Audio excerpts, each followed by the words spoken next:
are good to go. Okay, then we shall bring the meeting to order. And I did notice that today is Administrative Professionals Day. And so we want to say good job to all of those administrative professionals at Muskegon Community College, and hope you have a good day. And if you're into chocolate, it's also a National Chocolate Covered Cashew Day. So you can go, yeah, there you go. That sounds good. Yeah. Don't forget virtual attendance. All right. This is Diana Osborne, and I'm joining the meeting remotely from Muskegon Township. Donald Crandall attending the meeting from Norton Shores. Sean Cook attending the meeting from Whitehall, Michigan. John Mullally from Whitehall, Michigan also. Kathy Moore participating remotely from the city of Muskegon. Roy Portinga attending remotely from North Muskegon. Hi, Roy. Dale Nesbury attending remotely from Muskegon, Michigan. And Cindy DeBuff attending remotely in Muskegon County. Okay, then we are ready to approve today's agenda. We have a motion to approve the agenda. Move approval. Second. Moved and seconded. Is there anything that anyone has a question on or concern? Hearing none, all those in favor say aye. Aye. Aye. Yeah, from here on, we'll have to use the roll call for our vote, but I think that one's okay. We're starting with public comments and presentations today, and we have a presentation regarding a May 5th, 2021 drive-through commencement program or ceremony. Erin Richmond and Rachel Gorman. Good afternoon, everyone. Erin and I are so excited to be with you today to share more details about our first ever drive-through commencement. So while Erin's bringing that up, I did just want to take us back in the last year. You know, obviously with the onset of the pandemic, we did need to pivot pretty quickly to last year's commencement ceremony. And given the constraints we were under, last year a virtual ceremony was the most appropriate option. However, Erin and I and the committee kept an eye on the situation, and we're very eager to get started in other options for this year. So we're excited to talk about the drive-through. First and foremost, we cannot stress enough, safety is the top priority for this event, both as it relates to controlling any spread of the virus, but specifically the nature of our drive-through ceremony, safety of all of our graduates participating, and the great turnout we have from our faculty and staff that are supporting the event. So keeping safety in mind, we did find that this drive-through ceremony format proved to be the best option to accomplish a few things. And one being, as we collected student feedback about what they had hoped to see in a commencement this year, very strongly indicated to us they were not interested in an all virtual celebration format, which I think is great to know that they do appreciate a live in-person event. So whenever, you know, we return to a normal commencement ceremony, they have high value to that. So excited to offer that opportunity. And with that feedback and direction from campus leadership within the constraints of keeping everybody safe, we feel this option closely simulates what has been our traditional commencement celebration in the past. Now, having said that, there is going to be a virtual component to the event, as I'll share shortly. With constraints on capacity for those that can participate in this event, we will be live streaming the actual May 5th event live on Facebook, but we will also have our fabulous video production team filming every element of the graduation ceremony. And we will also be having what would have been our in-person speakers recording their speeches that they would have been giving at the commencement ceremony in studio.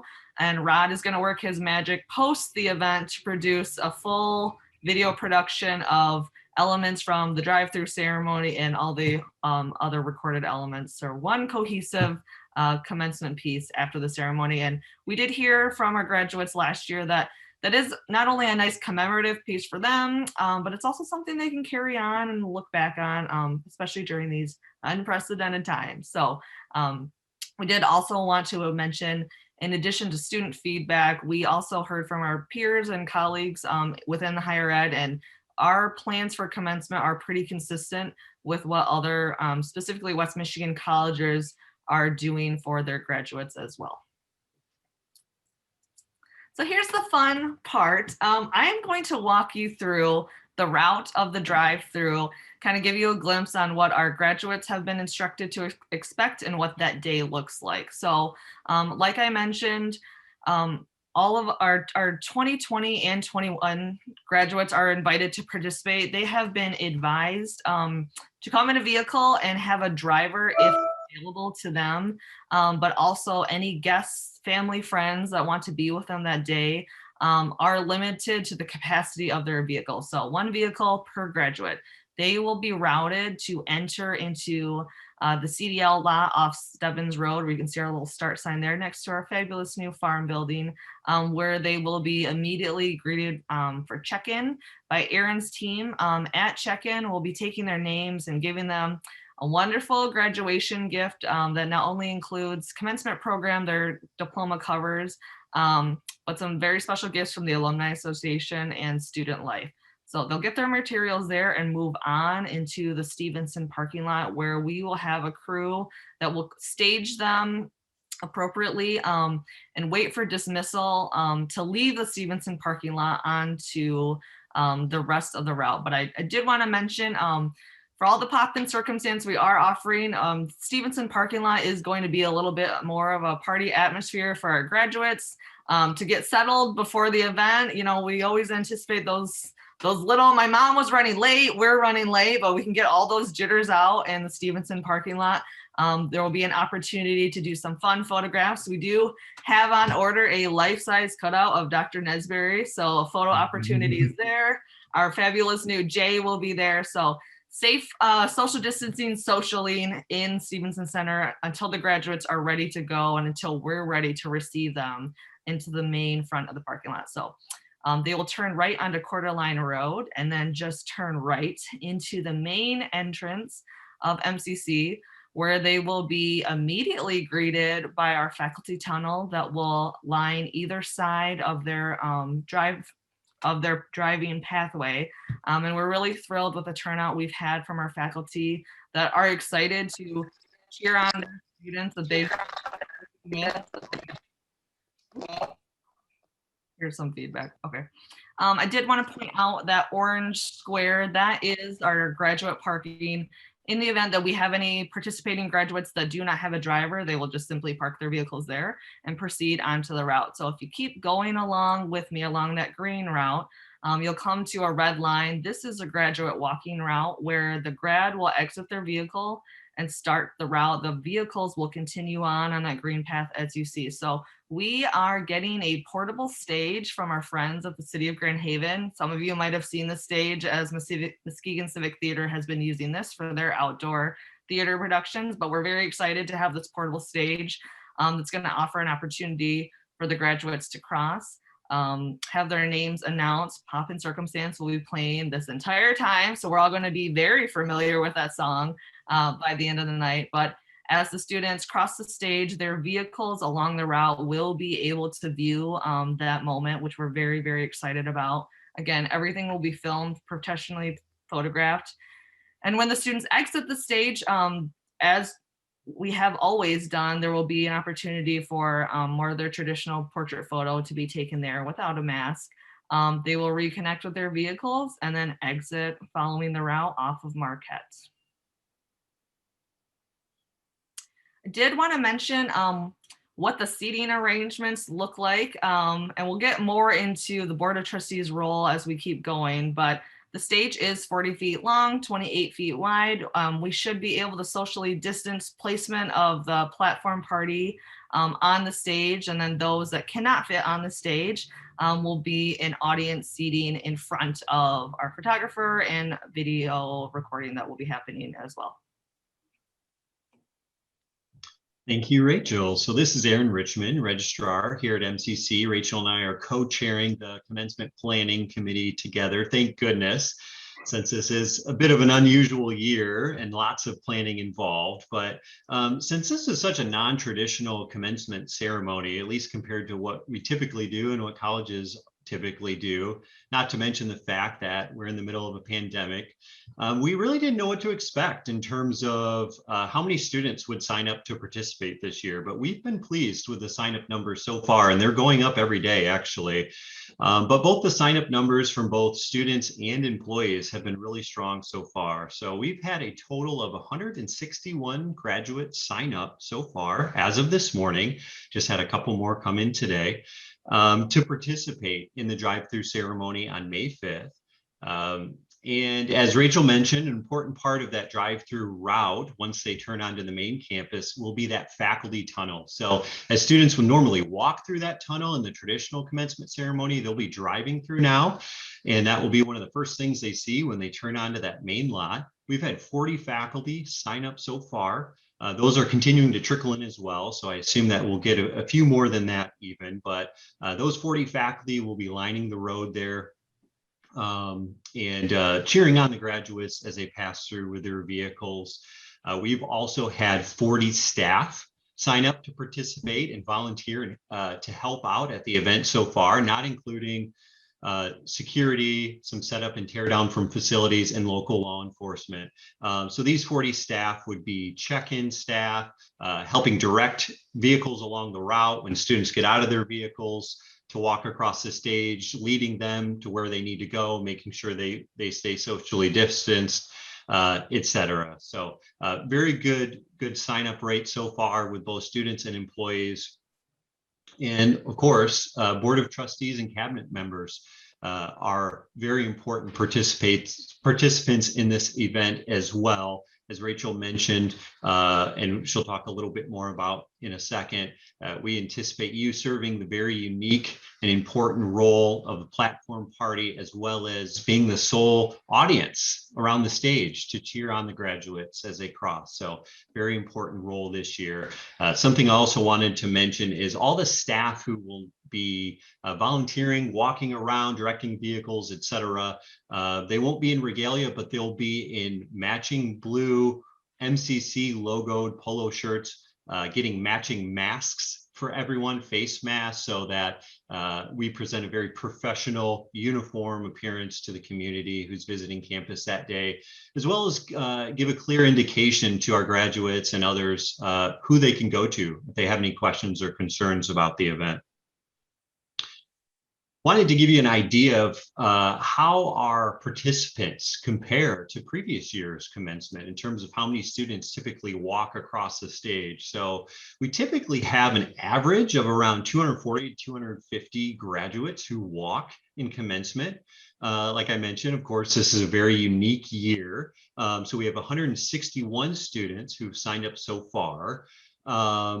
We typically have about 35% participation rate. So 35% of our total graduates for the academic year typically participate in commencement.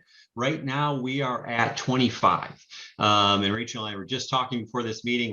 We're kind of anticipating we're going to get up close to that 35% participation rate by the time commencement comes around. So we're, like I said, we're very pleased with these numbers so far.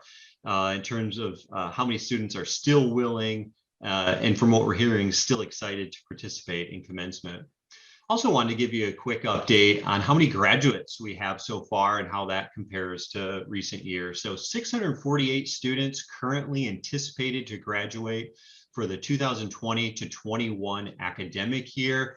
We're going to get more than that come in over the next couple months, particularly as students are on track to complete for the upcoming summer semester. So it looks like we will be exceeding last year's number of graduates within the matter of a couple of months. So that is looking very good as well, even during these uncertain times. But I will turn it back over to Rachel to give you some important details about your role and what to prepare for the upcoming event.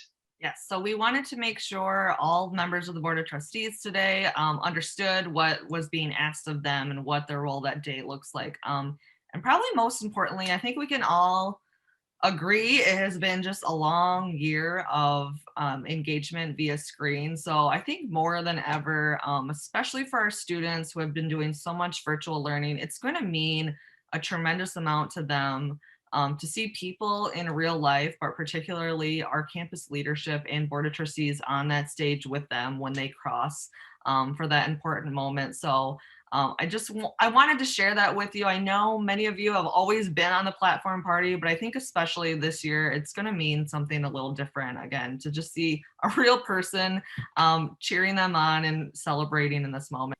All right. So as Rachel mentioned, your participation is key here as Board of Trustees. What we are asking is for you to arrive by 3:45 p.m. on May 5th, the afternoon of the event. And you could just come over to the main campus on the main parking lot where Rachel showed that route map where the stage was. That would be the place where we would have you stationed. So we'll get you set up there. Cindy is going to be over there as well and will be helping us. She's an important part of our commencement planning committee and will be over there facilitating the platform party and the Board of Trustees to make sure they're in the right place. Of course, we are trying to make this reflect the traditional commencement ceremony as closely as possible. We want it to appear as a formal event like the traditional commencement ceremony. So we would ask that you wear your full graduation regalia, of course. And again, your role, what we're anticipating is to be there to cheer on the graduates as they walk across the stage. So we appreciate your participation and look forward to this unique year. But lastly, we just wanted to open up to any questions. See if you had any questions for us or anything else we can explain about the event. Aaron, just one. Oh, go ahead. I'm sorry. Go ahead, Chair. I'm back too. Sorry, everybody. Thanks, Rachel. Just one question. So this information will be available to everyone on campus involved in the activity. So that'll be sent out to us when? So Today. the script. Today. Yes, the script is under review now and being finalized, but we can definitely get all of this information out very quickly. Yeah, and keep in mind, this is always a working document, so if people have comments. Yes, I believe the board, everybody on the board should have gotten an email from me yesterday to review that script. And like Dr. Okay. mentioned, it's changing, and also given the nature of no speeches, it's quite a bit shorter than it usually is. But we appreciate additional eyes on that document. And I'm, again, sorry to jump back in. Sally, thank you for getting me back in here. I did want to mention, I don't know if Aaron did, obviously we will not be doing any handshakes, exchanges of diploma covers, but to still have a sense for the graduates when they cross of a moment, we were wondering who on the Board of Trustees might feel comfortable standing near the center of the stage where the graduates will be crossing to cheer them on, again, at a social distance, but again, to be a presence for them and kind of a point for them to walk to. If anybody, maybe if you don't want to say it publicly now, if you could reach out to me if you're not comfortable with that, but that would help us in the planning, so we don't have a board member standing for 2 hours straight, but we can work through a rotation plan for that. Rachel, when we've done it in person, we take turns. A board member would stand where we would hand them the diploma and then congratulate them and so forth. So that if they don't want to stand the whole time, which I don't know if I could do, maybe we could do that same thing. Whatever order they were in, we were given a certain number, but that's just a suggestion. Of course, we were handing them things and so forth, but it's still, you could say congratulations or whatever. Absolutely. I don't know how anybody else feels about that, but would it be appropriate to have make sure that the trustees that are doing that have been vaccinated? I don't know what the status is of all of them, but. I don't think, you're not actually going to be like physically touching, shaking hands, anything like that. You'll just be a socially distanced presence there, standing up, where if they want to stop and get a picture, you'll be on one side of the podium. They'll be on a spot marked on the other, 6 feet from you. They'll be masked. Are they going to be masked walking across the stage, Rachel? They will be. We are asking students to be masked walking across the stage. And again, because they are getting that professional photograph taken off stage without a mask, that has relieved any concerns about that to our students. We have not heard any complaints regarding that. Is the plan to have the stage group wear masks during the whole procedure? We will be asking you guys to wear a mask during that entire time. You have an MCC mask we could wear, right? Yeah. So that we are all the same? Yes, actually, we didn't get to touch on that, but yes, everyone participating in commencement, regalia and staff uniforms, we do have special, very minimalist, nice black and masks to match the regalia with just gold embroidered MCC logo on the side. So we will have a uniform look for everyone that day. Great, thank you. Another mask for the collection. Yeah. And the robes will be somewhere there when we get there. Yes, you can either pick them up when you get there, or I can get them to the mailroom and you can pull up and call Vern in the mailroom and have him bring them out to you, whichever you prefer. I'll probably send an email to all of you trustees just to see what you prefer, because we also have a resolution that needs to be signed by all of the trustees that's coming up in today's meeting. It can be an electronic signature if you have the ability to scan your signature in and send it to me. And if not, then we'd have you drive up, and again, Vern would bring out the resolution on a clipboard for signature. So we'll figure that out through email communication if that works for all of the trustees. Any more questions? Any questions, board?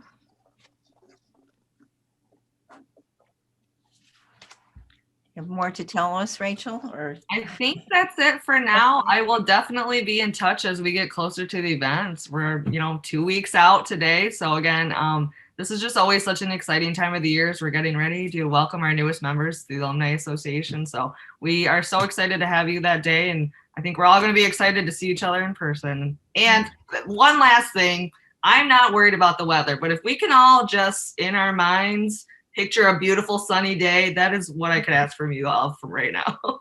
We'll just have to ask Sean to turn on that sun there. Okay. Thank you. Thank you. We're excited about it. Looking forward to it. Yes. Okay. We will move on to the consent agenda, and we will be pulling off the quarterly financial report that Dan Moore will be giving. And so if we could have approval on the consent agenda without that item. According to moves approval. Oh, Second. moved and seconded. All those in favor say aye. And Aye. Aye. aye. Aye. Anyone? Great. Anyone opposed? All righty. Then we will move on to the quarterly financial reports. As you know, Ken Long has moved on to another position, and so Dan is doing the report today. Good morning or good afternoon. Hi. I'm going to work on sharing my screen here. Okay. Well, it's hard to follow a discussion of a commencement party, but I'll do my best. So we'll start off with the review of the statement of net position. This slideshow is a summary of what you would have received in your board packet, similar to what Ken would have sent in the past and presented on. So the first item to note is current assets decreasing by about $800,000. The decrease is primarily a result of the reduction to state aid that we had in the previous fiscal year. While we did receive that CARES CRF award, it was not a operational award. It was for additional grant spending. So we had additional expenses associated with that. And so the original 11% was not actually replenished in that award. The 800,000 is partially offset by an increase in accounts receivable. A big part of that is due to the new programs like the Futures for Frontliners and just the timing of the billing. So it's just a timing issue. Non-current assets is a decrease, and that's primarily due to property and equipment. We finished most of our building projects, and we're going to have increased depreciation expense as a result of that. And while we're not adding new buildings and large building projects, it will just continue to decrease every quarter and year unless we start another one. Current liabilities, that increased by $2 million. That is, again, a timing issue and a change in how this is presented. Basically, that reflects the summer enrollment, and it was moved to a liability to reflect that it's not earned yet. We're not in summer. Haven't received the cash for that. We don't have the expenses associated with that revenue. So that will show up on the fourth quarter financials. And we also had bonds in our non-current liabilities decreasing by about 1.7 million as we pay down our principal payments. All that resulted in compared to last year at this time, a net position decrease of 5.8 million. That will be discussed further in the statement of net position, but primary factors are enrollment, the state aid, depreciation, and depreciation increasing, and that CARES CRF funds, which again will be discussed further. The next page is just a summary of what I just discussed. And before I move on to the next slide, thought I'd give a chance to ask any questions on statement of net position. Okay. The next one is our statement of revenues and expenses. Operating revenue, that increased compared to last year, or to budget, sorry, primarily due to tuition. In the budget process, we budgeted down 15% due to the enrollment decrease we had been seeing in the last fiscal year due to the COVID-19 and transitioning to virtual. So we are currently doing a little bit better, about 12 to 13% compared to the 15% that we budgeted down.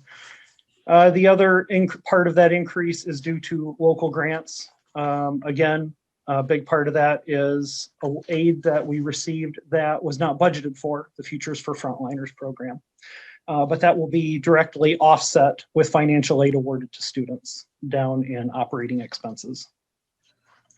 So in operating expenses, we are currently unfavorable in the budget. Again, a big part of that 780,000 is financial aid and scholarships, which will be directly offset by the revenue from those programs. Excluding financial aid and scholarship expenses, all other expenses were unfavorable by about $140,000. A big part of that is the CARES expenses. We received, again, grant money and have additional expenses related to that, and it will be offset in the next non-operating revenues line, which is at 2.2 million. And the big reason for that is the CARES Act that I just mentioned, and the state aid being brought back up to pre-COVID levels for the current fiscal year, which we didn't know if it was going to happen. So that was budgeted down about 15%. And fortunately, they decided to reinstate that. See, the net income is favorable to budget by about 1.4 million. Again, to summarize, mainly due to enrollment being slightly better than budgeted, state aid, and also the third quarter is historically favorable because a lot of our revenue is coming in the first 3 quarters. Our 2 biggest terms, fall and winter, are reflected in these statements. And property taxes, a large portion of that has come in by March 31st, but we continue to have expenses through the rest of the year. And that also includes through the academic year. While our fiscal year goes through June 30, the academic year continues until about the end of August. So the summer classes, wages and fringes for the instruction gets accrued back to this year. So there's several months worth of expenses that don't have the same amount of revenue coming in. So while it's a positive number, it needs to be positive to continue on with the fiscal year. These are the summary that I just went over. I thought it'd be helpful to actually see the statement while I was going over the explanations. Again, non-operating, and then the summary of the net income. Before I move on to the next one, were there any questions on the statement of revenue and expenses? Okay. While it is nice to look at the all funds statement, it can be a little packed with information because it includes all the grants, it includes depreciation, and this statement is specifically the operating fund. And the operating revenue is currently about a little over 400,000 over budget. And that is the enrollment that I mentioned in the previous slide.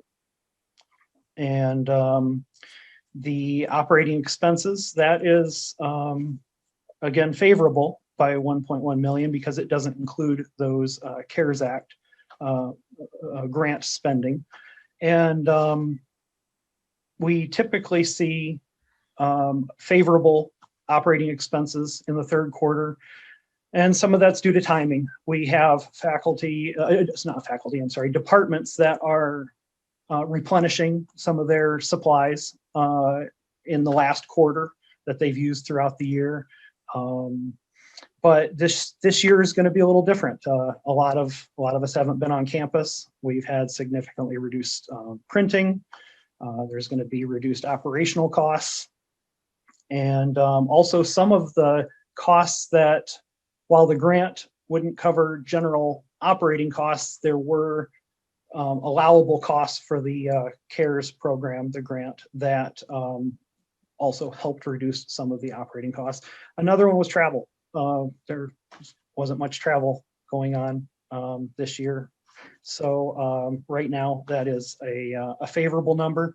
We'll be getting into a projected number in a couple slides. The non-operating revenue, that one is also a favorable number, but that is primarily the state aid. We've had budgeted 15% down, and fortunately it is not coming in that low. The net income right now is at 3.3. Again, back to the previous answer that a lot of our revenue comes in the first 3 quarters, and we continue to have expenses. And we don't have depreciation in this number. That's in this statement. It's a very big factor. And we have a statement of cash flow at the bottom, and on this one we have not paid our debt service payments yet. that comes up at the end of this month. And we have our capital purchases, which won't be reflected as expenses because they're being capitalized and depreciated over their useful life. This is a summary of what I just went over, and any specific questions about the operating fund.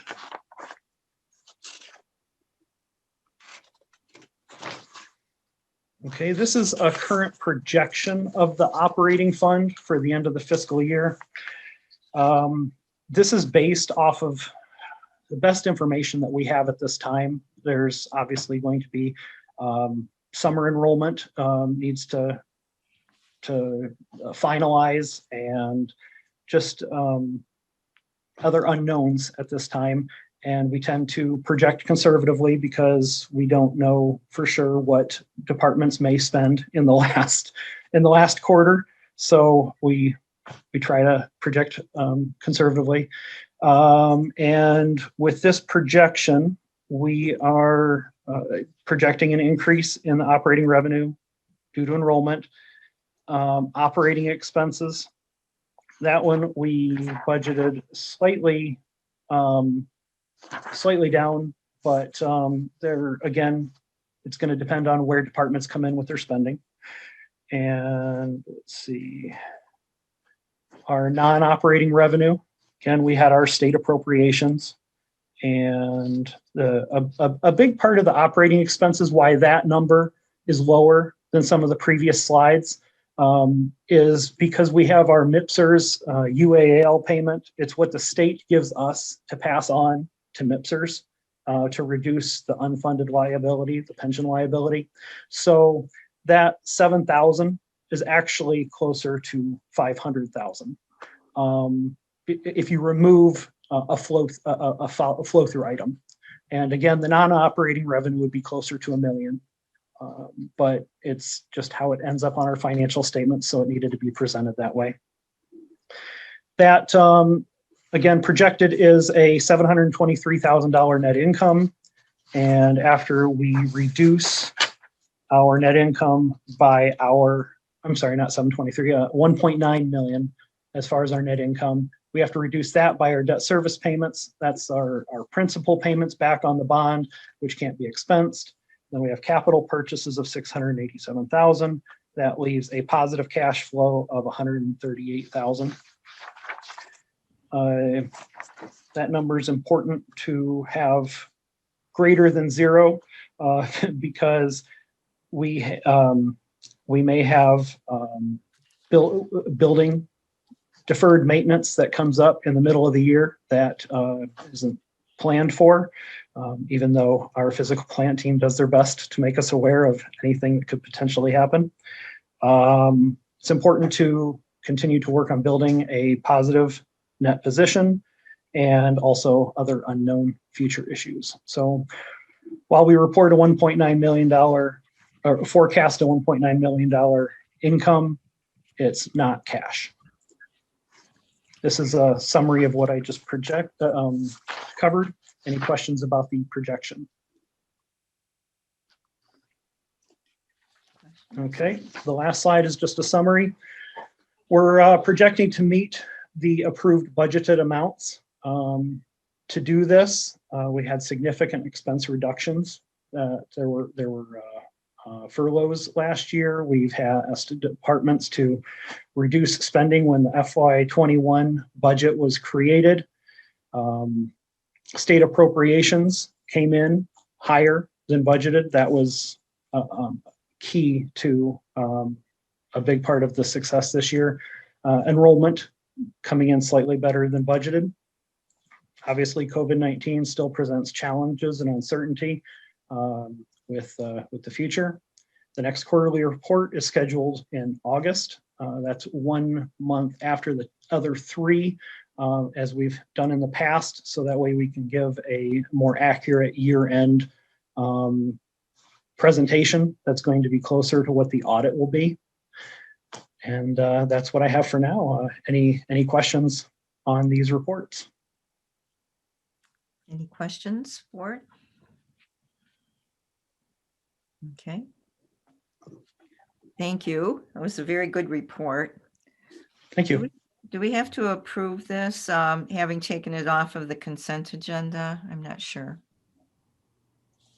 This is Kathy Moore. I think we do. I think we accept the financial statements. So I would make the motion that we accept the financial statements as presented. Thank you. Second to that motion? Seconded. Are there any further questions? Hearing none. All those in favor say aye. Aye. Aye. Anyone opposed? Aye. Okay, thank you. Thank you, Dan. Good report. Now we are on to the president's report. Dr. Nesberry? Thank you, Chair Osborne. And thanks to Dan for his finance report. It's if you know how these have been prepared in the past, much of what you've seen from Ken has been the work of Dan. So thank you very much for that. Also for Aaron and Rachel working through their presentation. There's a lot of information there, so hopefully that was helpful for you. Now my president report stands as submitted. One of the items that I have in this report, and I apologize for looking to my left, focuses on stimulus funding and how we're focusing on technology. I'll leave the most part of that presentation to Dr. Steve Wilson, but it's important that we're doing about 5 years of work thanks to stimulus and actually a good financial management at the institution, essentially in just a couple of months.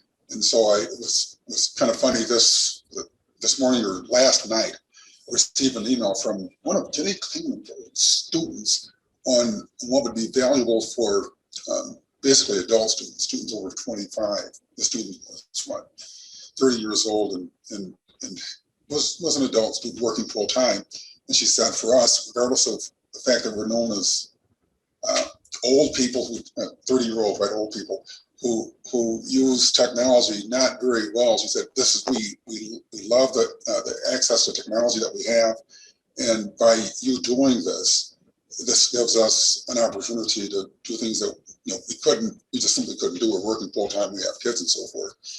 So what you'll see in the presentations coming up from Steve will outline moving much of what we have either to the cloud, upgrading our classrooms so that they're high flex classrooms, and Steve will talk about that, and just getting technology in the hands of our students and our faculty so that they can do a better job. So thanks to everyone doing the hard work that gets us here. Thanks to the stimulus funding that we have coming on board, and we're making some progress here. So you've had a chance to read that, so I'll leave that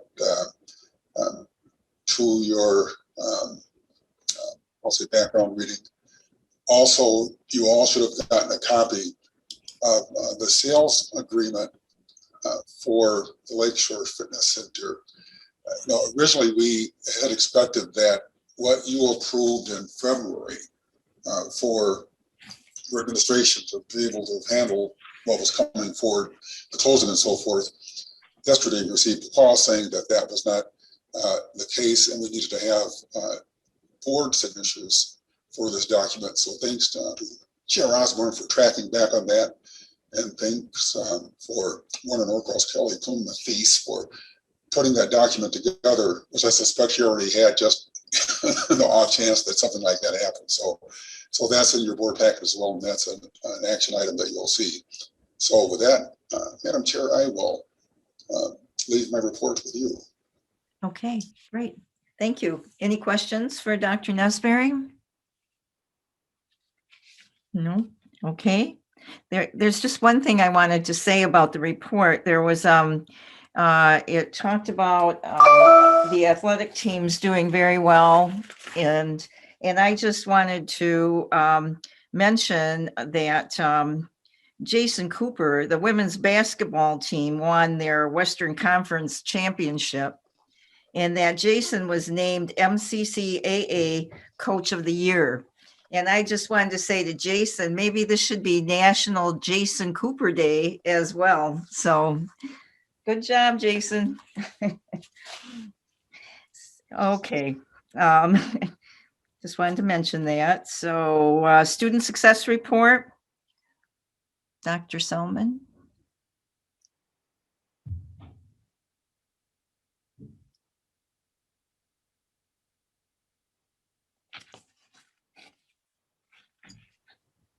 John, you might be muted.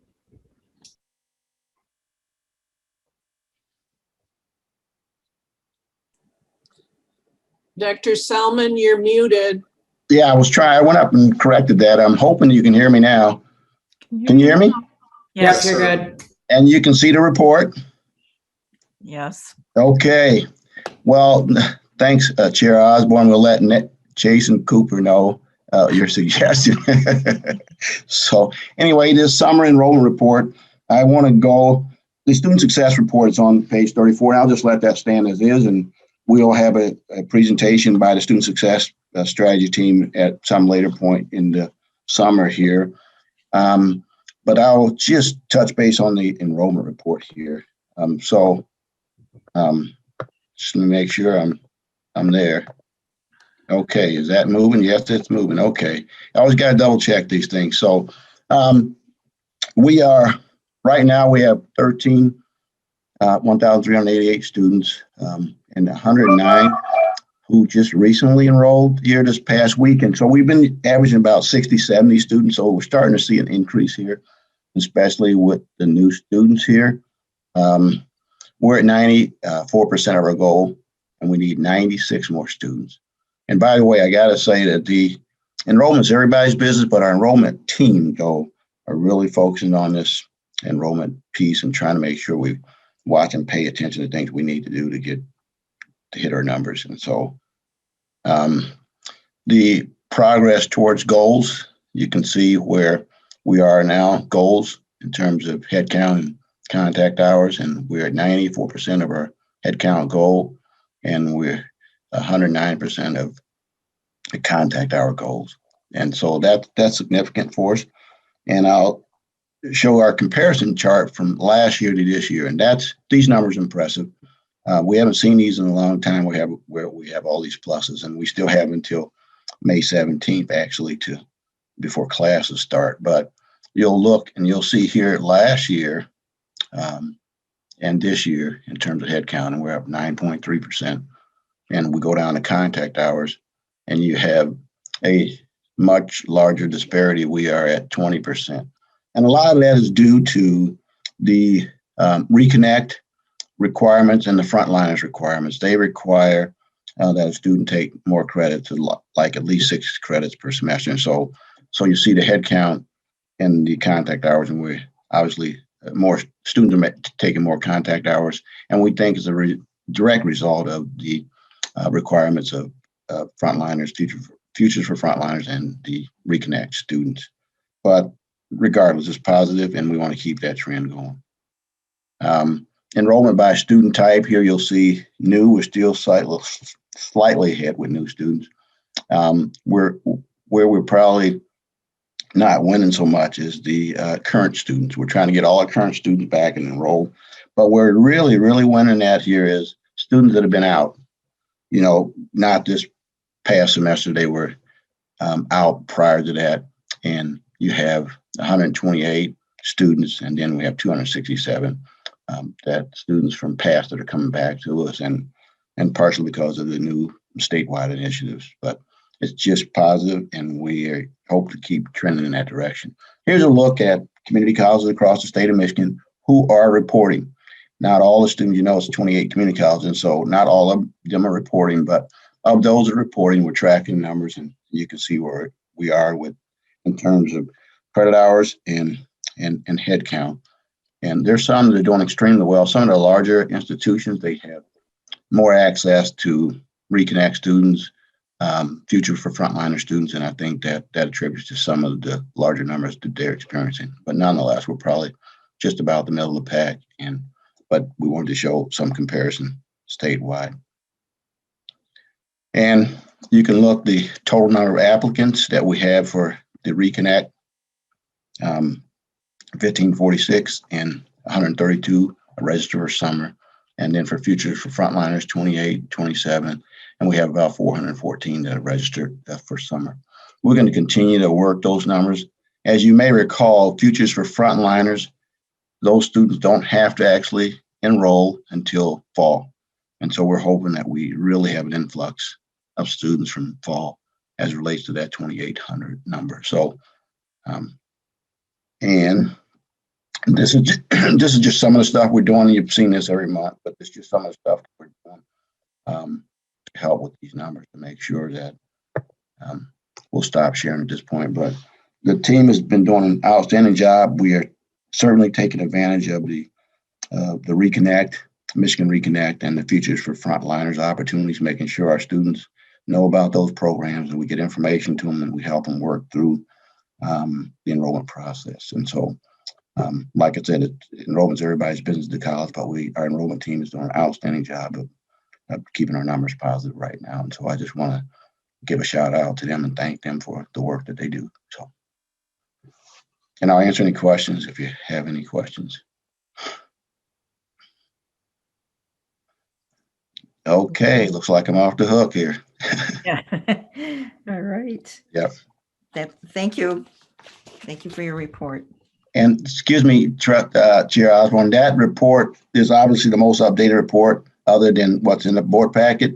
And Cindy has a copy of that, and we'll make that available on the portal because that's the enrollment through yesterday. So, Great. And the report's 2 weeks back. So just so you know that. Great. Thank you. So then we are moving on to the personnel report, or is it the student success completion agenda? Sorry. The student success and completion agenda was just, I referenced the report that's in the board packet, and I'll just leave it stand as is. So. Okay. All right. Thank you. The personnel report. Good afternoon. Candy's going to help me with the PowerPoint here. Wanted to share with you some new folks that we have hired into critical positions here at MCC, and share a little bit of information about those new folks with you. If you can pull that up for us, Candy, that'd be terrific. We are continuing to search and fill, of course, critical roles here at MCC. So the first one up is Ellis. And Ellis joins us as our new admissions representative. And she actually interned with us a few years ago, but she comes to us with her master's degree from GVSU. Next up is Jill Zeller. And Jill is our new life science lab paraprofessional. Jill has over 25 years of preclinical experience in a lab setting, helping with pharmaceutical development. So she'll be a great addition to help students as they learn things in our labs. Candy, if you hit enable editing, maybe the pictures will show up.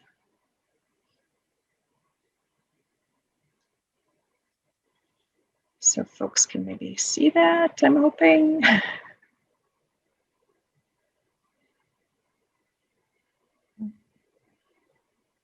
And of course it worked a few minutes ago. You saw the first one. I think you might need to enable content at the top, Candy. There's Kristen. Yep, there's Jill. There's Jill. Okay. And Jill has started with the life science department, so we're very glad that she's here. Up next is Kristen Tank. Many of you know Kristen from her role with over 20 years at the Muskegon Area Intermediate School District. Kristen will be joining us as the Dean of Marketing and Communications. She's been with the ISD, as I mentioned, over 20 years as their public information officer, where she developed a huge web presence, social media presence, and improved their print and video marketing as well. So we're excited to have Kristen start with us next month. And then we have some employment changes. So Christina Broughton was promoted to the digital marketing manager. Christina was a tremendous help through all of this last year with all the pandemic and all the additional communication. She was our social media person, and she's handled so many things beyond that she earned this well-deserved promotion. So congratulate Christina when you see her. Up next is Dan Moore. Dan Moore was promoted to the Senior Manager of Financial Services.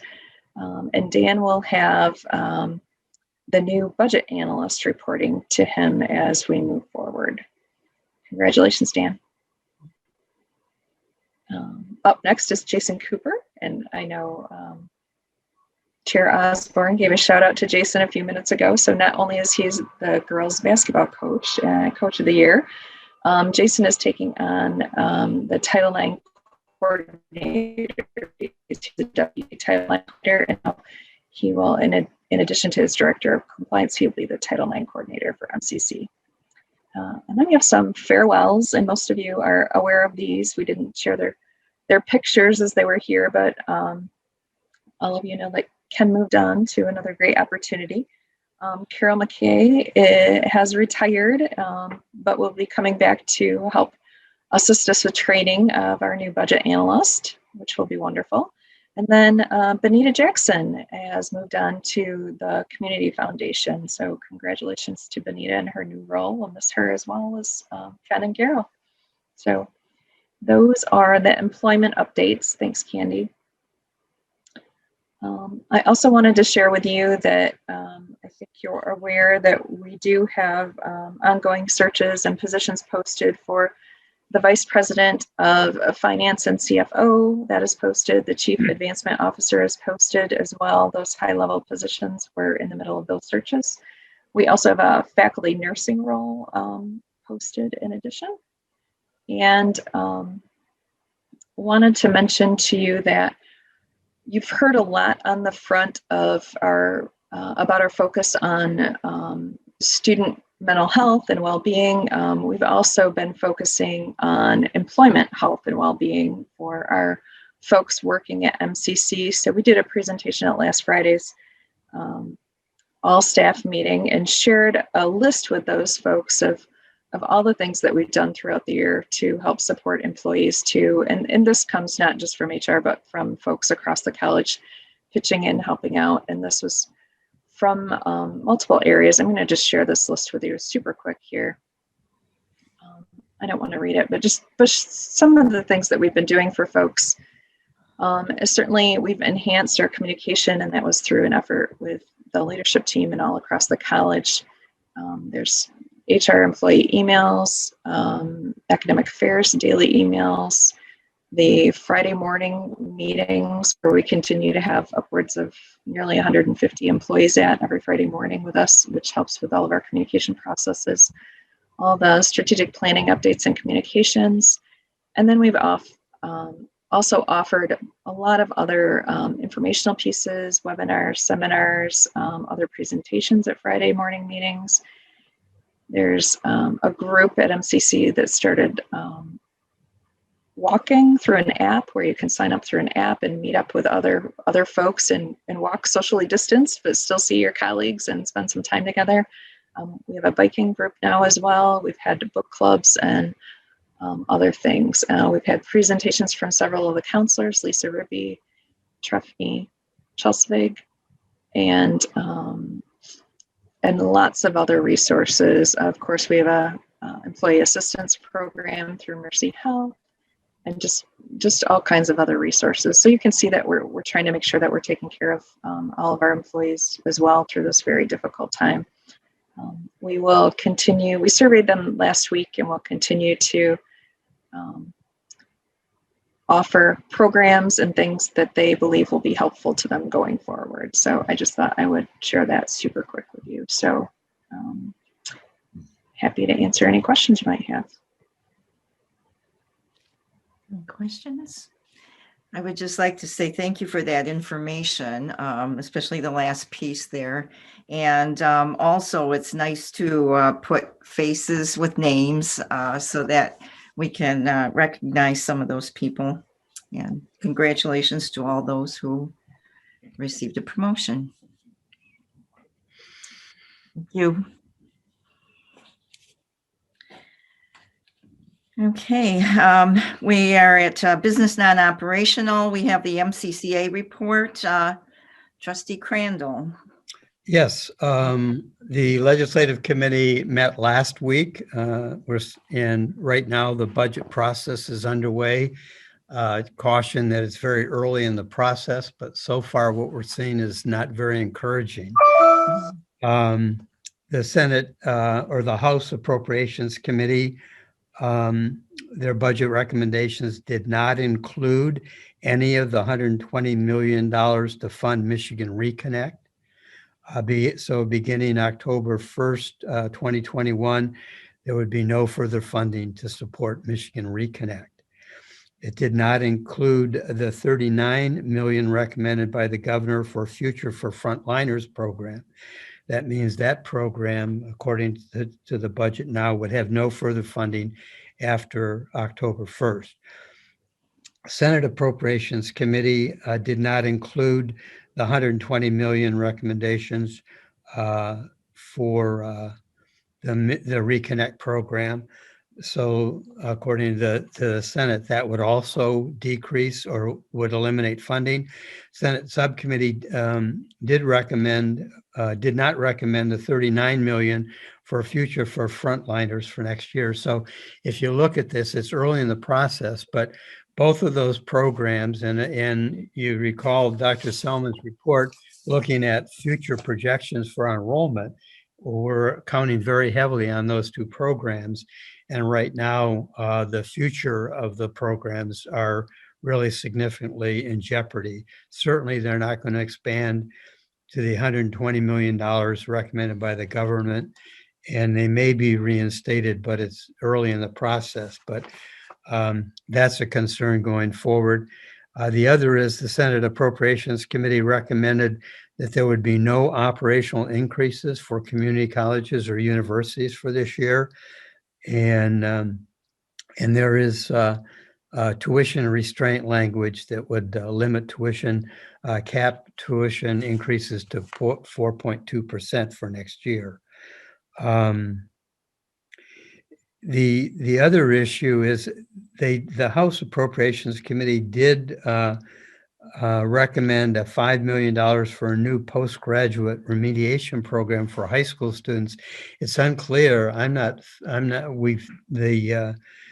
familiar with what this program is. It's just coming out of them. But rather than funding the Reconnect or the Michigan or the Future for Frontliners programs, this program coming out of the House is a new program, and it's only funded at about the $5 million. We have a lot more work to do.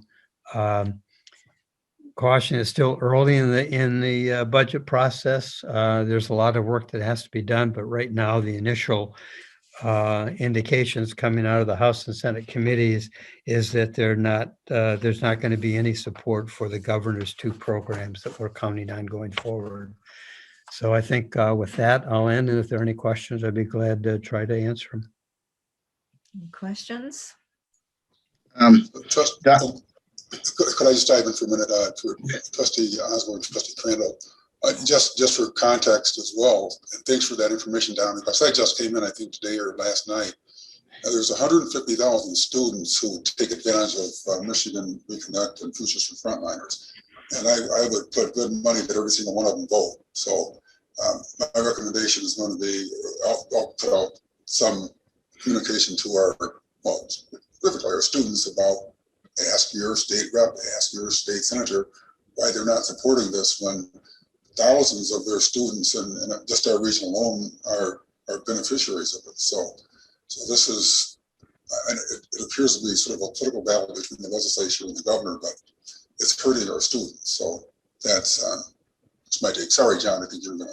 No, Dr. Crandall, go ahead. I think you're gonna respond. Dr. Nasbury, then I ask a question. Go ahead, John. Okay. Did they mention anything about the current dollars that they've already committed to because we got some students, we got hundreds in now, and so did they talk about retracting any dollars, or No, those folks are good? It's funded through October 31st, and one of it, the Senate is funding the current level of 39,000 or 39 million for next year, but it's only Okay. one of them. And it's unclear how that is actually going to play out going forward. But to Dr. Nesbury's comments, you see all the number of people across the state that have applied for those programs. And it seems to me that it's politically dangerous for them to just completely abandon that program going forward. But we have a lot of lobbying that needs to be done to get our representatives and senators on board for that. Sounds like we need to put the pressure on there. Okay. Thank you for that report, Dr. Crandall. So we have a foundation update. Yes.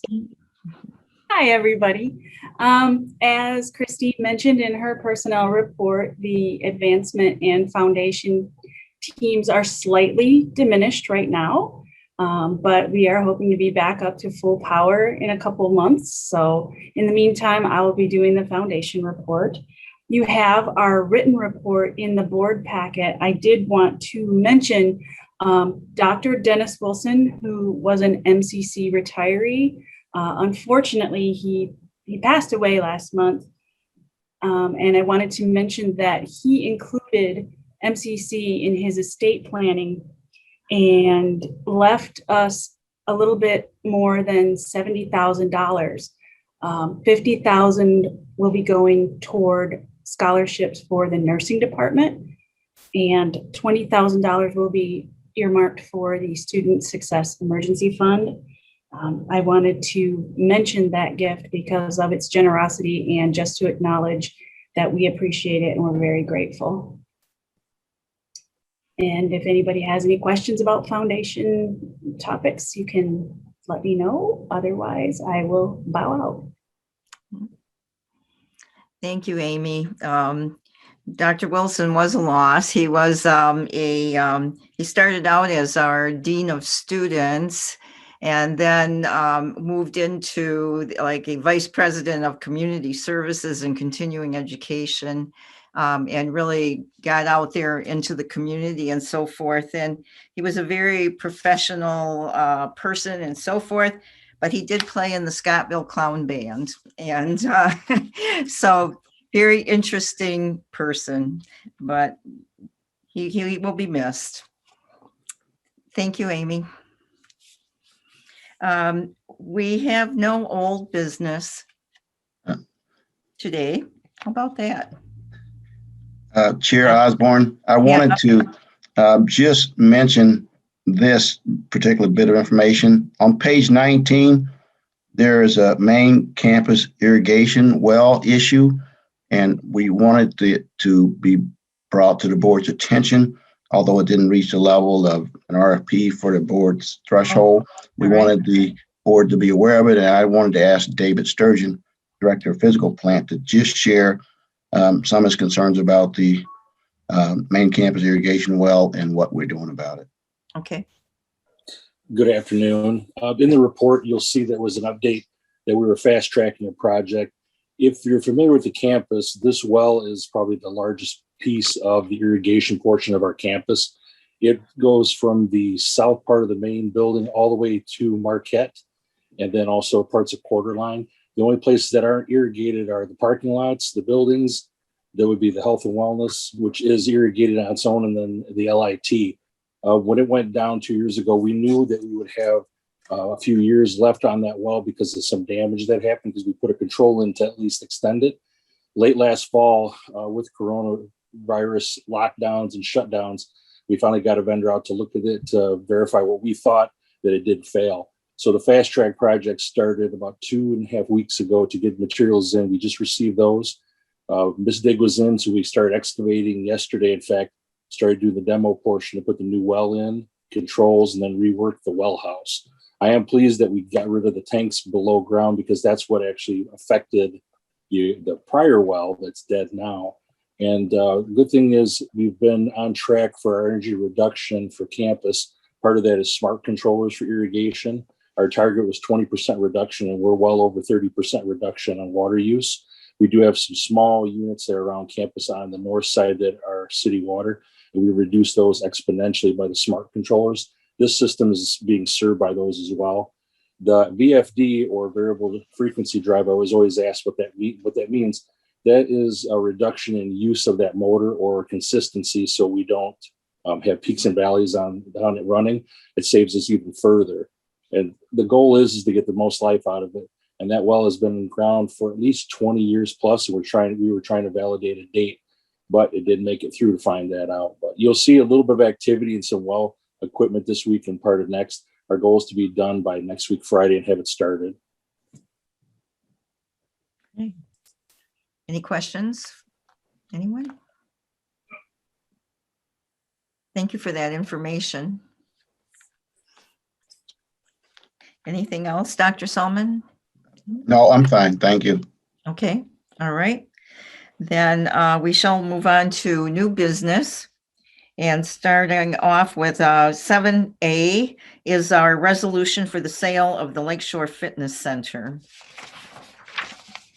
Dr. Nesbury, did you have something you wanted to say, or do you want me to just go into the?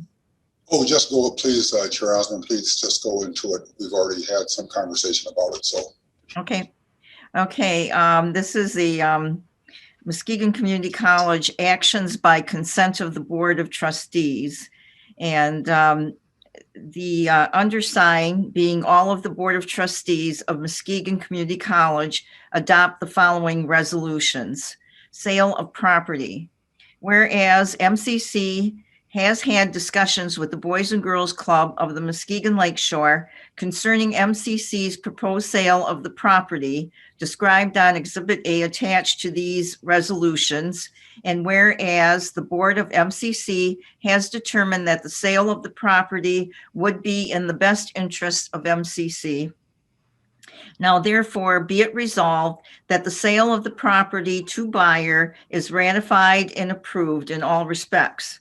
Further resolved that Diana Osborne, as board chair, is hereby authorized for and on behalf of MCC to negotiate the terms and conditions of a purchase agreement and any other ancillary agreements, instruments, and documents with respect to the sale of the property, all containing such terms and conditions as authorized agent deems necessary, appropriate, or convenient, with such further addition, omissions, or changes as are authorized by these resolutions are collectively referred to as the agreements in these resolutions.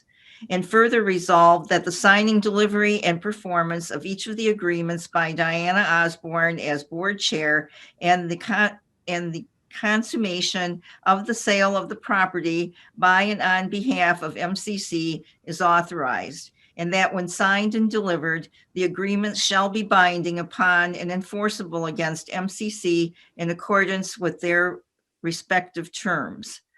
Other actions and ratification. Further resolved that Diana Osborne as board chair is authorized to take such other actions as such authorized agent shall deem necessary, appropriate, or convenient to carry out these resolutions.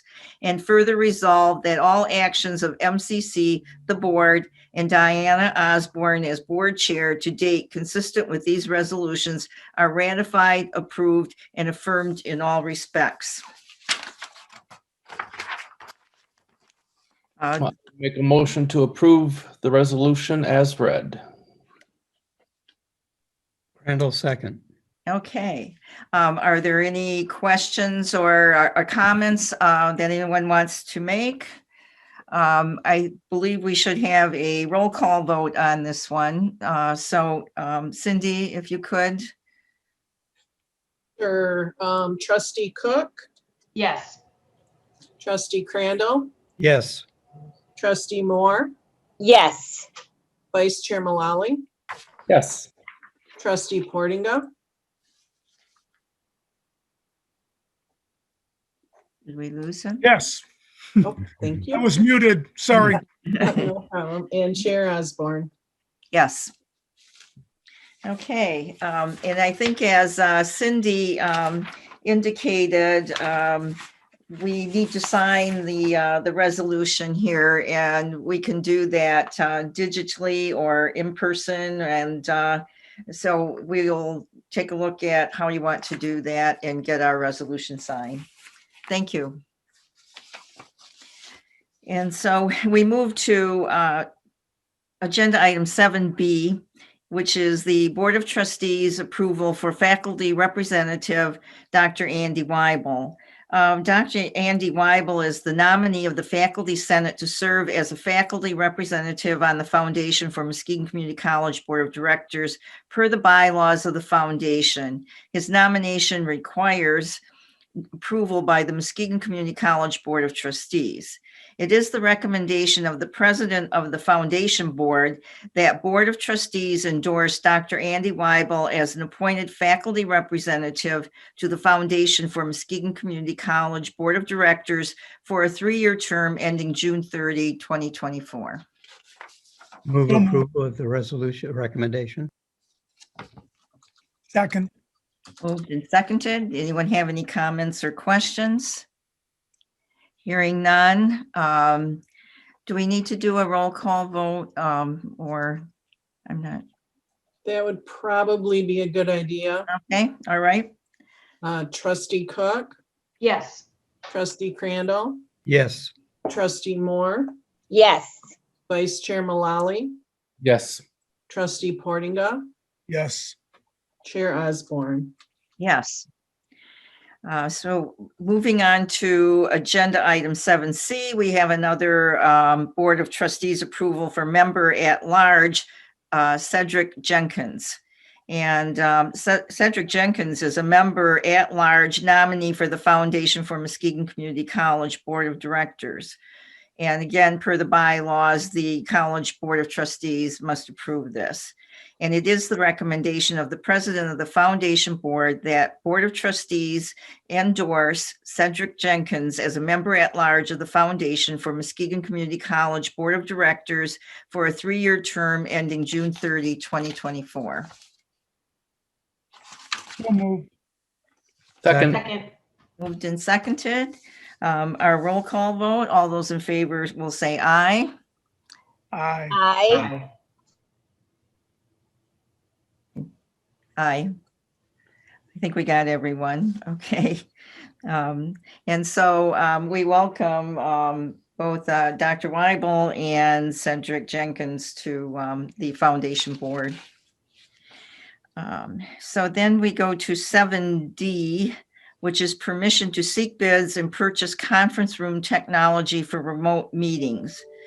The Office of Information Technology is requesting permission to seek bids and purchase conference room technology to support remote meetings from the vendor with the best solution provided.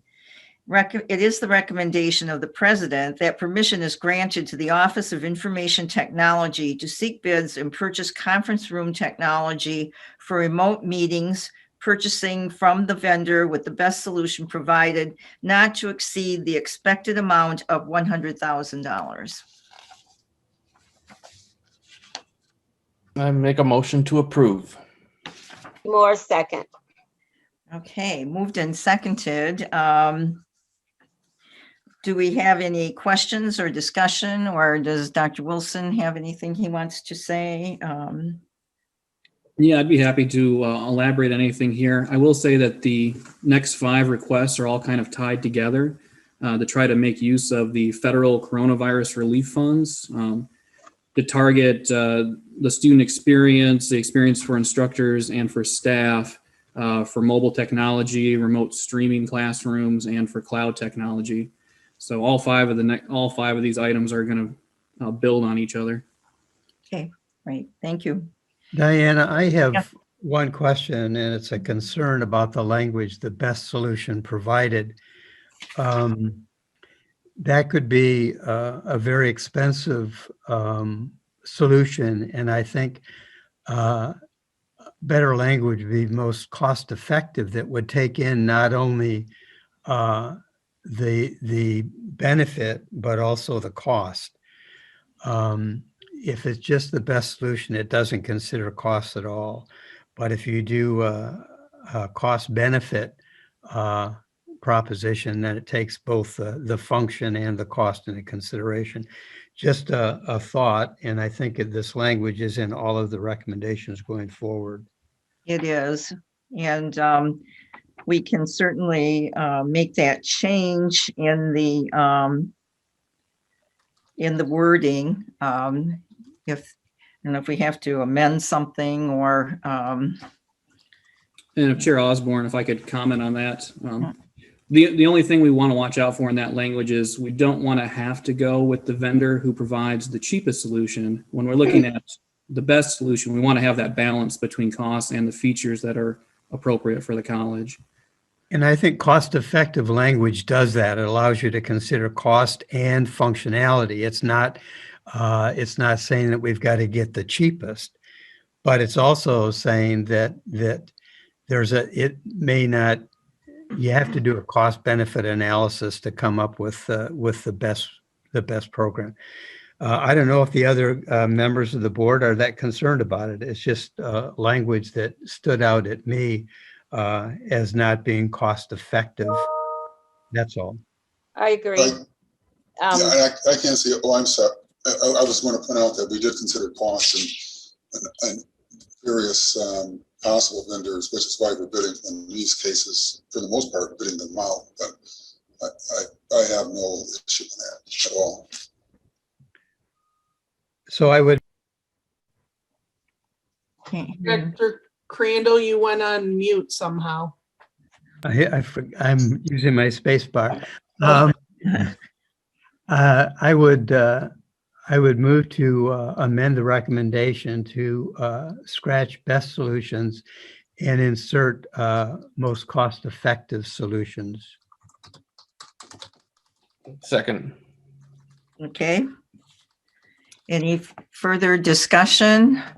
A technical question on the solution we're looking for. To what degree do you think we will be able to, or how will it accommodate hybrid meetings? You mentioned in here some participating both on and off campus. I know with the configuration we've got now in a meeting like this, you put people in the same room together, some participating in person, you get feedback, glitches, it doesn't work well. I mean, is that sort of scenario going to be possible where you could have several in-person people in a room with an audience and then several other participants remotely teleconferencing in? Sean, excuse me, before we have him answer that, we do have a motion on the table in the second to amend the language, and then we can go back to the initial recommendation and change that wording, and you can ask your question if that's okay. All right. So if we could, all those who are in favor of amending the permission to seek bids or the recommendation here, please say aye. Should we do a roll call vote? Just one more question before we do. On all of these, wasn't a maximum amount given? As I recall, I don't have that language right in front Yes, of me. up to that amount, yes. And aren't all of these being covered by an outside source? In other words, yes. Okay. I just appreciate David's comments about, you want the best we can get. We are giving limits already. But given the cost effective, the effective language does help. All right. Any other comments? Okay. So then if we can have all those who are in favor say yes, but can we do a roll call vote real quick, like? Yes, Trustee Cook, Yes. Trustee Crandall, Yes. Trustee Moore, Yes. Vice Chair Malali, Yes. Trustee Portinga, Yes. Chair Osborne. Yes. And so then we will go back to the recommendation and indicate that the purchasing from the vendor with the best solution, no, with the most cost-effective solution, not to exceed expected amount of $100,000. And so we did have a motion and a second with the prior language. Do we want to just accept this as that change? We need to vote on this motion now. Right, yes, with that wording in it. Yes. Whoever made the motion, is that okay? The motion? I believe I made the motion and that change in language is just fine. Okay, great. And Thank you. I second it and I support that as well. All righty, thank you. Now, Sean, did you have a question? Yeah, do you want me to restate it or did you get all that the first time? No, I think I got all that the first time, and you're absolutely correct that if we tried, if we had everybody with laptops sitting around a conference room trying to have a meeting like this over Zoom, you'd have all those feedback problems. So yes, this money would go towards setting up the conference rooms with a microphone and camera that would serve for every participant in the room. So they wouldn't have individual Zoom sessions on their laptops.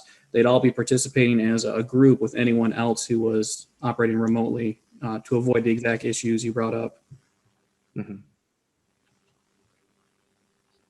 Thank you. Okay, all right. Any other questions or comments? We shall take a roll call vote. All those who are in favor, say yes. Yes. Yes. Moore, yes. Portinga, yes. Osborne, yes. Okay. Then we shall move on to the next item, which is permission to seek bids and purchase mobile device charging lockers. The Office of Information Technology is requesting permission to seek bids and purchase mobile device charging lockers from the vendor with the most cost-effective solution. It is the recommendation of the president that permission is granted to the Office of Information Technology to seek bids and purchase mobile device charging lockers, purchasing from the vendor with the best. Most cost effective. Most cost effective, I'm sorry. Most cost effective solution provided, not to exceed the expected amount of $50,000. So moved. Second. Oh, go ahead. Portinga. Okay. Are there any questions or discussion? Can you just explain a little bit about this? I mean, it sounds really cool, but I'm not really familiar with how that works. Absolutely. So basically what we're looking for is a secure location for students on campus to be able to charge laptops, tablets, or even their phones. So the exact features would kind of depend on what we get back from the RFPs, but most of the ones I've seen, a student could walk up and swipe a card against a bay of lockers and one would pop open and the student could place their device in and there'd be a power outlet that they can plug it in and then they can lock it and then it will stay secure until the student comes back with that same card. Now, that card could be a driver's license, a credit card, any card. The lockers just wait to see that same card come back. It doesn't cost the student anything, does it? It would not, no. Oh, okay, good. All right, thanks. Any other questions? Hearing none, all those in favor say aye with a roll call vote. Please. Trustee Cook, Yes. trustee Crandall, Yes. trustee Moore, Yes. vice chair Malali, Yes. trustee Portinga, Yes. and chair Osborne. Yes. Okay, then we have 7F, permission to purchase additional Ellucian IT support. The Office of Information Technology is requesting permission to purchase in addition to the existing Ellucian Managed Services contract of 2 IT personnel for 2 years. It is the recommendation of the President that permission is granted to the Office of Information Technology to purchase a 2-year contract for 2 additional IT personnel from Ellucian, not to exceed the expected amount of $380,000.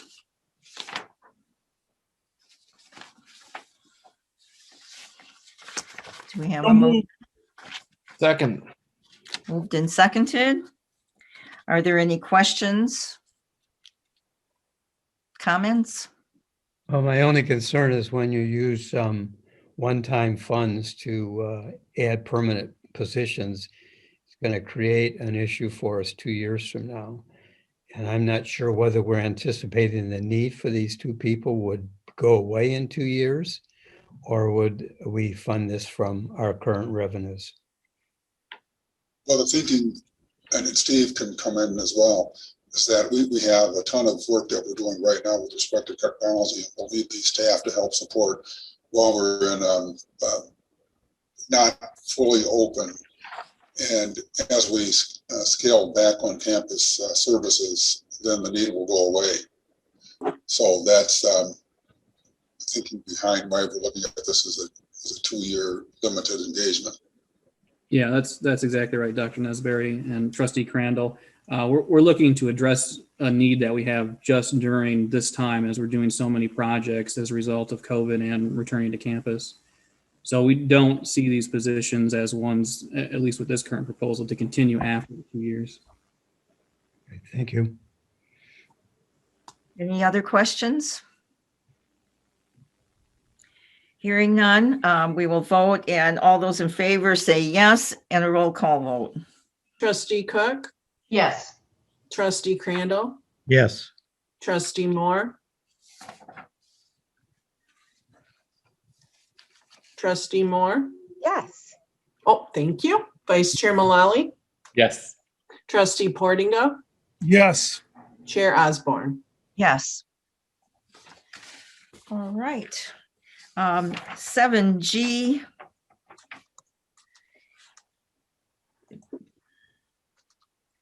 The Office of Information Technology is requesting permission to purchase migration services for Ellucian colleague to the Ellucian cloud software as a service. It is the recommendation of the President that permission is I granted. have a small grand piano. There, she's muted. Oh, okay. All right. I'm sorry. It is the recommendation of the President that permission is granted to the Office of Information Technology to purchase migration services for Ellucian colleague to SAS from the Ellucian, not to exceed the expected amount of $550,000.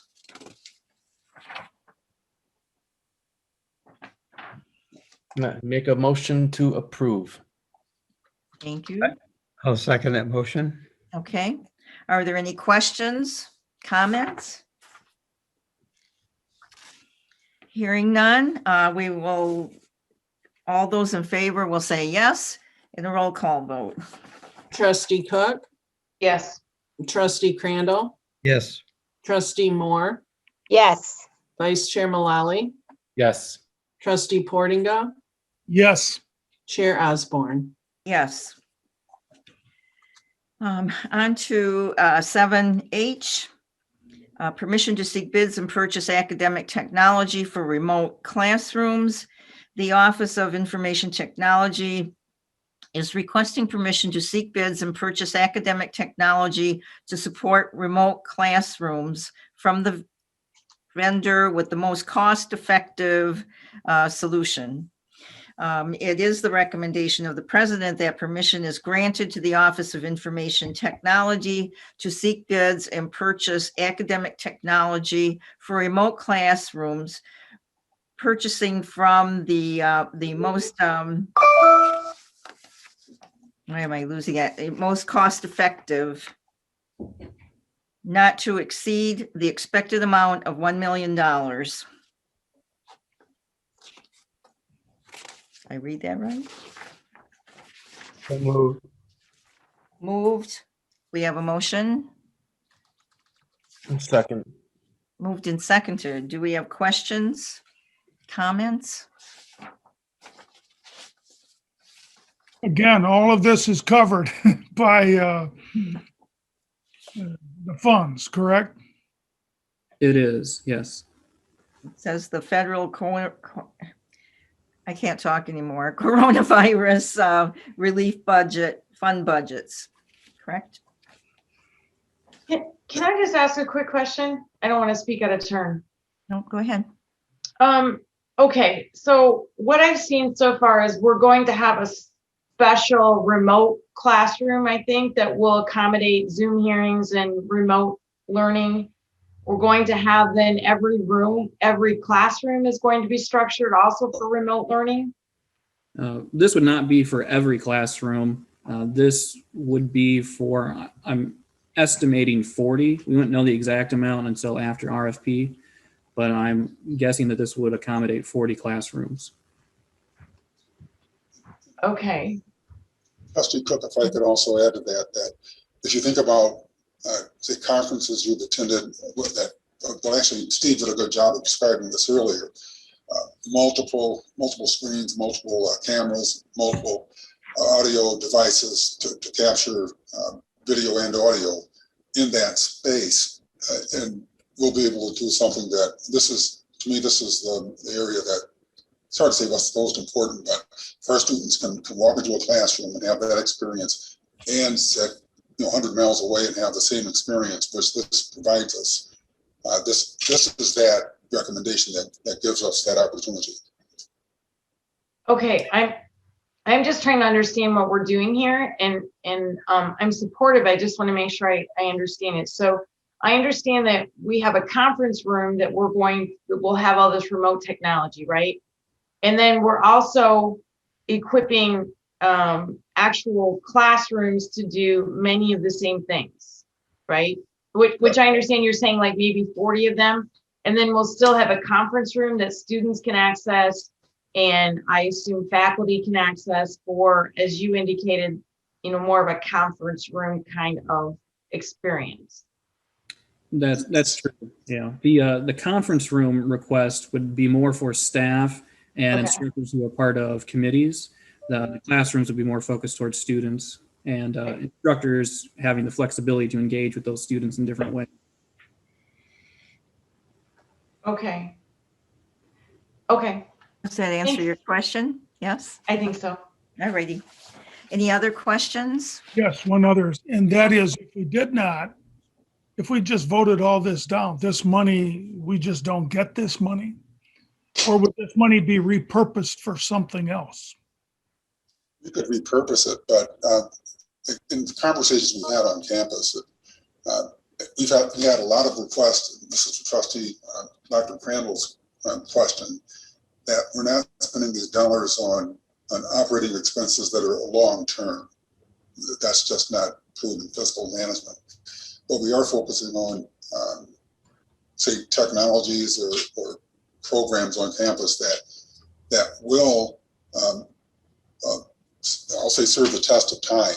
So having the 40 classrooms plus, it's more than one conference room, right, Steve? I think it's maybe 10 conference rooms. I don't recall exactly. I think probably about 5 is where we're at. Thanks. Yeah, I hope that answers the question, Trustee Portengata. Thank you. Okay. Any other questions? It's just a difficult situation because I think under the coronavirus funding, we could use this for other things, and we're concentrating primarily on IT technology with all of these funds. The fact that we're moving forward and probably the future will require us to do a lot more remote or hybrid courses going in the future.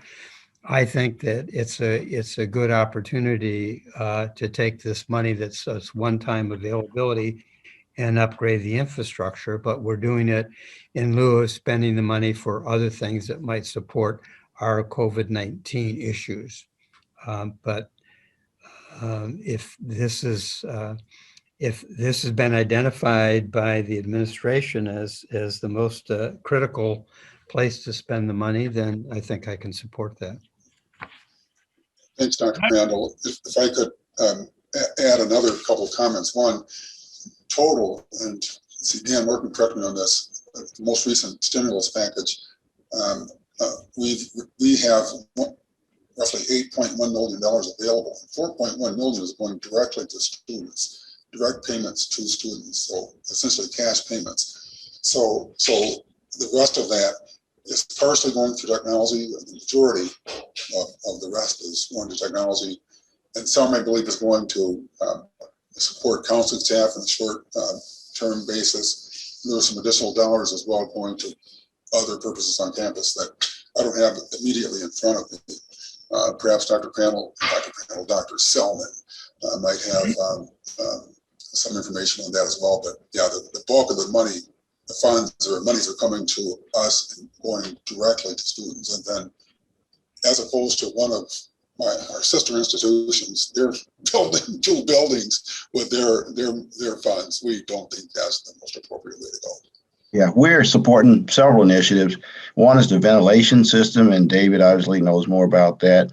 So we're looking at the ventilation system as well, in addition to some other things. And staffing, the counseling is COVID related. You know, we have all these issues related to mental health issues and challenges.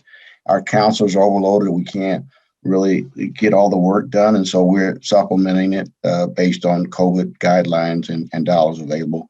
But the ventilation piece, when people come back, they want to be concerned about safety, and we need to get air moving in the right direction. And so there's going to be some money proposed in that area as well. So there's several areas, all COVID-related spending that will be focused on. And this is just technology is just one of them. Thank you. I just, speaking for myself personally, I'm not an expert in this area. This is why we hire an administration. I appreciate, I'm sure that you've all thought about this, talked about it. What's the best way to spend these dollars? If you recommend it, I support it. I do recall when we got way behind in technology a decade plus ago and how much money we had to spend to catch up. So it's just a lot of money, and I'm just thinking out loud as you're going through this, but I am supportive. The other issue that we addressed when we talked, when the legislative committee met last week, is the state is asking for input on how to spend federal funds coming for next year from the recent budget.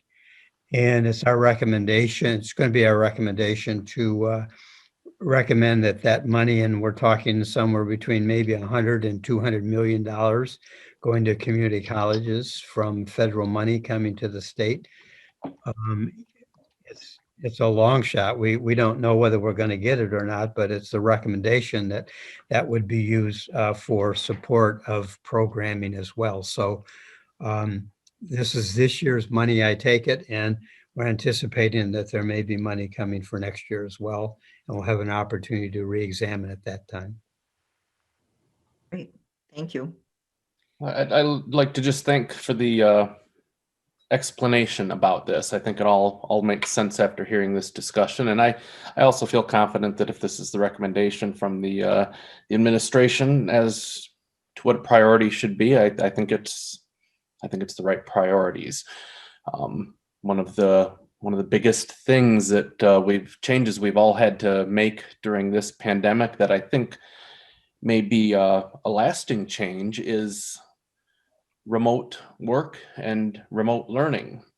And I think those may be permanent changes in habit, things that we've done this last year out of necessity, but I think now having acclimated ourselves to some of that ability, I think there can be some flexibility and advantages there that transcend just the immediate public health crisis. And so getting a lot of this technological infrastructure in place, I think positions us well to make the best of that. Okay, hearing that, I'll call for the question. and ask that anyone, all those in favor say yes, and we'll do a roll call vote. Trustee Cook, Yes. trustee Crandall, Yes. trustee Moore, Yes. vice chair Malali, Yes. trustee Portinga, Yes. chair Osborne. Yes. Okay, thank you. We have one more action item here. And it is the permission to contract with Muskegon Quality Builders to replace the roof at the Ottawa Center. The Office of Fiscal Plant received permission to seek bids to replace the roof at the Ottawa Center at the December Board of Trustees meeting. The existing roof is original to the facility and it's basically failing at this point. So it is the recommendation of the president that permission be granted to contract with Muskegon Quality Builders to replace the Ottawa Center roof not to exceed the projected amount of $45,472. Any exposed repairs found at tear off to the build according to submitted rate structures. And there was bids that were received, and it appears that Muskegon Quality Builders is the low bidder. Do we have a motion? Kathy Moore, so moved. And seconded. Okay. Is there any discussion, questions? Gotta fix the roofs. I just was wondering, is this a metal roof or is this a conventional roof? It's a shingled roof that is existing when the building was built. 6,000 square foot building. It's a little over 100 squares. And then we've been fighting I hate to use the term, but some of the areas are like potato chips. So if you walk up there, they'll break.